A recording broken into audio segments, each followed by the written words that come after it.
So my career started when I moved out to LA. I went to Los Angeles recording school for like 9 months, and they kind of guaranteed you an internship.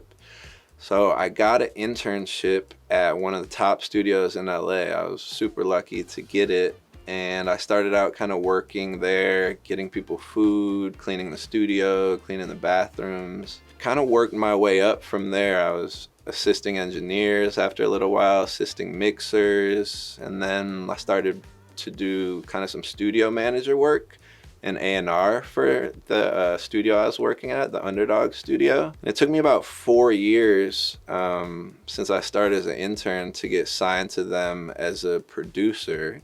They had a bunch of A-list clientele coming through, so there was Chris Brown, Britney Spears, Justin Timberlake, a lot of big artists. And I got my first break on Chris Brown's album on a song called Free Run on the Fortune album. That was kind of my first break into the industry. The album went platinum and was Grammy nominated, and kind of overnight for me, I went from kind of dreaming about being a music producer and working my way up, and then finally, like all of a sudden being a music producer that was, you know, platinum and Grammy nominated. I think being from Chicago, I got really inspired by kind of what Kanye was doing with Jay-Z. Big Jay-Z fan, so when I found out that someone from my hometown was making beats for him, that kind of got me just down the road of wanting to become a music producer. Ended up kind of moving to LA way before I had like the talent to move to LA. Just kind of chasing my dream and figured that I could kind of work my way up while I was out there. In the beginning of my career, I was doing a lot of R&B stuff. The Underdogs who I was signed to are some big time R&B producers. Chris Brown was my first placement, and then Tamar Braxton, the song All the Way Home I did with her was like a pretty big step for me. And TGT, which was Tank, Tyrese, and Genuine, which was so much fun to work on. Those were like my first kind of intro into the real music industry as a producer. And then from there, I started working with K-pop artists, mostly on SM, and then kind of built my way out through there. My first SM song was One of One on SHINee.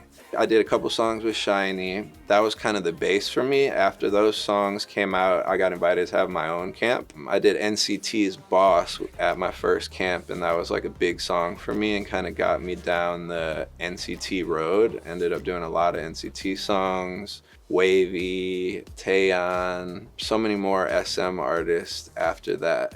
The guys I was signed to, the Underdogs, were a big R&B staple, and I think Suman at SM is a big fan of R&B. So he reached out to Harvey shortly after I had my Chris Brown placement in 2013 to come out to Korea and do a song camp. One of the first songs we did was Mr. Mister for Girls' Generation. I don't think anyone on that trip really understood the power of the kind of K-pop fandom and how big that song would actually turn out to be. But it was like an incredible experience to see that song released and kind of people go crazy for it. And because of that success, we started doing more and more camps and kind of just exploring the K-pop space a lot more until I started kind of having my own camps out there and then doing my own thing. I have done a lot of songs with Lay in the Chinese market, and Lay is super fun to work with because he's very like hands-on in the studio, and a lot of times at these song camps you don't get to work with the artists, but Lay is someone that I've been in the studio with a lot and done a lot of songs with. He's, you know, huge in the Chinese market, also from the kind of SM tree. So that's like been a great experience for me also. And then lately, I've kind of like branched out a little from only specifically working with SM. I just had a release on Hypen, which was a lot of fun for me. A lot of K-pop fans in the space have always been like talking to me about wanting me to work with them. So I was really excited about that. Also had the opportunity to work with Stray Kids and did a song called Easy for them, which was also like a big kind of turning point in my career. Stray Kids was a session that SM and Echo, who I was signed to at the time, set up for me. I feel like people always think that these labels are kind of like battling each other, but SM kind of set up that session for me.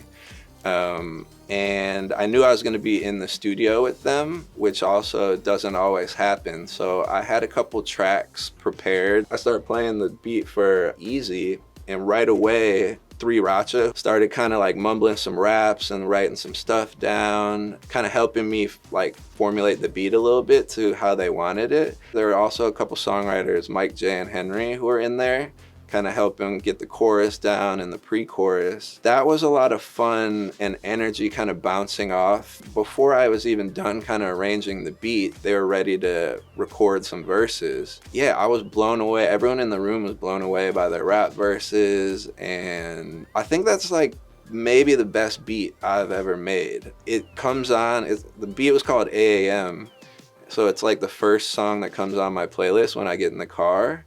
And I still listen to it a lot just because of that. Yeah, I think that might be like my favorite beat, and I'm like really happy that I played that one. So it was a lot of fun. But we also did 2 songs that day, so hopefully we get to hear that second song someday. 101 was a big thing for me, which was on SHINee, because it was the first single I had done by myself. It kind of, I feel like once you start getting singles, there's like, you're kind of in a different bracket as a producer. So being able to follow up 101 with Boss was a big deal for me. Boss was done at my first SM kind of Mike Daley writing camp, written by Tiffany Fred, who was also part of the Underdog situation. So someone I had kind of met my first day on the job as an intern and, you know, been a fan of forever. That song just had so much kind of bravado and swagger that Tiffany put on it. The original lyrics, which we didn't know if it was necessarily gonna go over, but the original Boss lyric was, "Bitch, I'm a motherfucking boss. Bitch, I'm a motherfucking player." So it sounded so cool, but I remember being like, should I edit this? Should I mute that? Should I like reverse it? Or should we keep it as it is? And just the way Tiffany sang it had so much kind of swagger and bravado to it that I think they kind of caught the vibe and then translated it to something different than, you know, the original demo. At that time, a lot of producers and writers wanted to work with EXO. EXO was selling millions of copies, going platinum. They were a huge group. And I remember SM kind of pitching us on this new, cool, young group. So for me, it was just kind of like, everyone's going down this road, like let's try to focus on this group. That song was just like, the production's probably only like 10 or 20 tracks compared to, you know, there's some songs that have 70 tracks in it. So it was just kind of cool, minimal, aggressive production. And we wanted to try to get this like new group popping. And we thought if we could do that, then, you know, hopefully we could keep working with them throughout their career, which ended up happening. But yeah, the reaction to Boss was really good, and I felt so much pressure having my own camp for the first time. Yeah, the success of that song kind of like let me like just feel a little more relaxed, and really just started my career of kind of being able to do singles for SM artists and being looked at for singles. There are so many things that happened because of that song's success for me. So I think Boss was probably the most important song in my career. Once you start doing singles for a label, they start looking to you for singles, and then once you have the single, they kind of fill out the album around it. So after 101, and then after doing Boss at like my first camp, I felt like they had some confidence in me being able to deliver singles. And then I was able to just kind of keep doing singles for the group. And then, yeah, once you kind of start stacking singles, you start being able to work with other groups. And yeah, it really just opened up my career from, you know, hopefully making an album to being looked at for the lead single of songs. So it definitely kind of separated me from the pack a little bit. I think maybe the first show I went to was NCT, and being able to see Boss was insane. It was like a moment I'll never forget. But just the fandom in general, even with MR.MR, seeing how crazy MR.MR went when we released it was just my intro to kind of the K-pop fandom.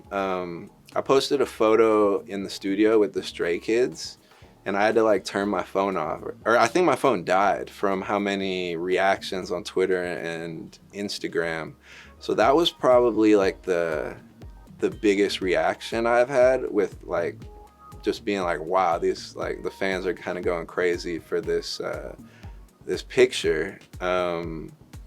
And yeah, I think the Stray Kids, like, I literally had to like turn my phone off because it was just going insane with their fans.